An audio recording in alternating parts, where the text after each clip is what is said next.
નમસ્કાર, સ્વાગત છે દરેક મિત્રોનું અમારી ચેનલ લાઈફ સાયન્સ વિથ પ્રોફેસરમાં. અત્યારે આપણે જોઈશું કંકાલ પેશી. ઓલરેડી સંયોજક પેશીમાં સરળ સંયોજક પેશી જોઈ ચૂક્યા છીએ.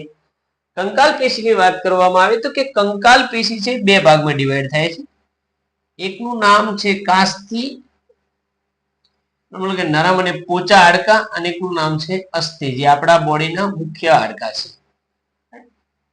કાસ્તીની વાત આવે તો આટલા સુધી ભણ્યા છો કે કાન, નાકનો ટોચનો ભાગ, આ બધું શાનું બનેલું છે? કાસ્તીનું બનેલું છે.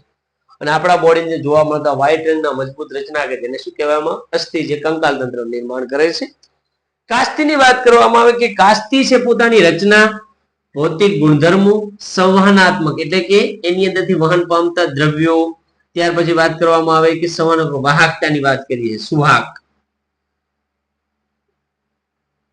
અને વૃદ્ધિની વાત કરે છે, નવસર્જન. આના બાબતે કેવું પડે છે? અલગ પડે છે. હવે વાત કરવામાં આવે કે કાસ્તી છે, કાસ્તીના ટોટલ 4 ટાઈપ પાડવામાં આવે છે. પહેલું છે એનું નામ છે કાચવત કાસ્તી, બીજું છે એનું નામ છે શ્વેત તંતુમય કાસ્તી, ત્રીજું છે એનું નામ છે પીળી સ્થિતિસ્થાપક કાસ્તી, અને ચોથું છે એનું નામ છે ચૂના યુક્ત કાસ્તી. આવા ટોટલ 4 ટાઈપ પડે છે: કાચવત કાસ્તી, શ્વેત તંતુમય કાસ્તી, પીળી સ્થિતિસ્થાપક કાસ્તી અને ચૂનાયુક્ત કાસ્તી. આપણે વારાફરતી દરેકને એક એક જોવાની છે. તો હવે જોઈએ પહેલી કાચવત કાસ્તી.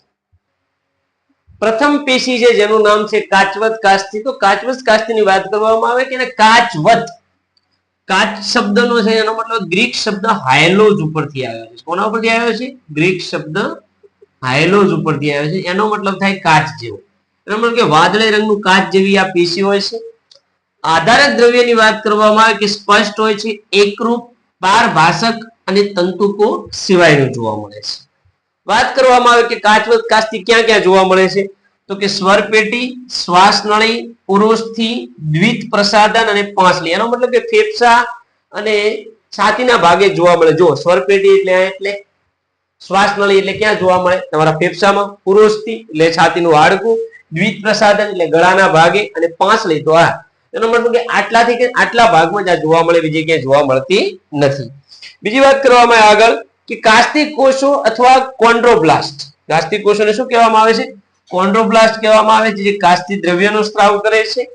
અને એ જ કાસ્તિક કોષો ક્યાં આવેલા હોય છે? કે 2, 4 અથવા 8 પ્રવાહી ભરેલા કોષ સ્થાનોમાં છે. જુઓ તો આ 4 છે, આ 2 છે અથવા 1 છે, અને એની અંદર શું રહેલા છે? કાસ્તિક કોષો રહેલા છે. જો અને શું કહેવામાં આવે છે? કોષ સ્થાન કહેવામાં આવે છે. વાત કરવામાં આવે કાચવત કાસ્તી, તો કે કાચવત કાસ્તી એ તંતુમય કાસ્તી પર્યાવરણથી રક્ષિત છે. જો આ કાસ્તી પર્યાવરણથી શું છે? રક્ષિત જોવા મળે છે. અને એની અંદર શું જોવા મળે છે? રુધિર વાહિનીઓ પણ જોવા મળે છે. તો આપણે રુધિર વાહિનીનો પણ ઉલ્લેખ કર્યો છે. આના પછી આપણે હવે જોઈએ શ્વેત તંતુમય કાસ્તી.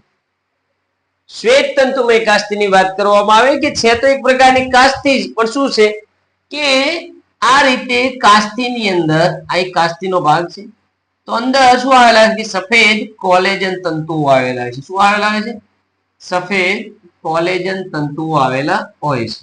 અને સફેદ કોલેજન તંતુઓ વચ્ચે ક્યારેક શું આવેલા હોય છે? તો કે કાસ્તી કોષો જોવા મળે છે. કે કોલેજન તંતુઓ વચ્ચે શું આવેલા હોય છે? કાસ્તી કોષો. એ કાસ્તી કોષો કેવા? અંડાકાર આકારના અને આધારક દ્રવ્યથી ભરેલા હોય છે. શેનાથી ભરેલા હોય છે? આધારક દ્રવ્યથી ભરેલા હોય છે. આ પ્રકારનું એની રચના જોવા મળે છે. કઈ જગ્યાએ જોવા મળે છે? તો કે આંતર કશેરુકા તક્તિઓમાં. આંતર એટલે અંદરની તરફ અથવા વચ્ચે. કશેરુકા તક્તિ, તક્તિનો મતલબ છે ગાદી. તો આપણે એક કશેરુકાનું આર્યું હાડકું, રેડી, અને એક કશેરુકાના બીજું હાડકું, આ બંને વચ્ચેની જે ગાદી હશે એ ગાદી શાની બનેલી હશે? તો શ્વેત તંતુમય કાસ્તીની બનેલી છે. એનો મતલબ કે આપણા બોડીનો જે કરોડરજ્જુ છે, તો કરોડરજ્જુના પ્રત્યેક મણકાની વચ્ચેના ભાગે જે ગાદી છે, ગાદી કઈ હશે? શ્વેત તંતુમય કાસ્તીની બનેલી હશે. રેડી. આના પછી આપણે જોઈએ હવે અન્ય કાસ્તી. પેલી સ્થિતિસ્થાપક કાસ્તીની વાત આવે તો કે આ કાસ્તી કેવી બેટા? કે જુઓ, પેલામાં શું કીધું હતું આપણે? કે કોલેજન તંતુઓ આવેલા હતા, એમની વચ્ચે કાસ્તી કોષો. તો આમાં કયા તંતુ આવેલા છે? પીળા તંતુ. મતલબ કે ઇલાસ્ટિન ની વાત થાય. ઇલાસ્ટિન કેવા છે તો કે પાતળા છે, શાખિત છે અને સમૂહમાં જોવા મળતા નથી. હવે આ દોરીનું ઇલાસ્ટિન, એમની વચ્ચે જો કાસ્તિક કોષો આ રીતે આવેલા હોય છે, કાસ્તિક કોષ, કાસ્તિક કોષ, કાસ્તિક કોષ, કાસ્તિક કોષ, કોષ, કાસ્તિક કોષ. આ રચનાને શું કહેવામાં આવે છે? પીળી સ્થિતિસ્થાપક કાસ્તી તરીકે ઓળખવામાં આવે છે. દેખાવે પાછી કોના જેવી છે? તંતુ ઘટક પેશી જેવી જ છે. અને એમની અંદર જે દ્રવ્ય છે કયું છે? ઇલાસ્ટિસિન. કારણ કે કયા દ્રવ્ય તંતુઓ છે આપણી પાસે? પીળા તંતુઓ છે. કઈ જગ્યાએ જોવા મળે છે તો કે કાસ્તિક કર્ણ પલ્લવ. આ તમારા કાનનું આને કર્ણ પલ્લવ કહેવાય. પછી નાકનો ટોચનો ભાગ અને ઘાટી ઢાંકણ. ઘાટી ઢાંકણ એટલે શું? તો ઘાટી ઢાંકણ ક્યાં જોવા મળે છે? તો તમારા અન્નનળીના ભાગે જોવા મળે છે. આટલે જોવા મળે, ઘાટી ઢાંકણ કહેવામાં.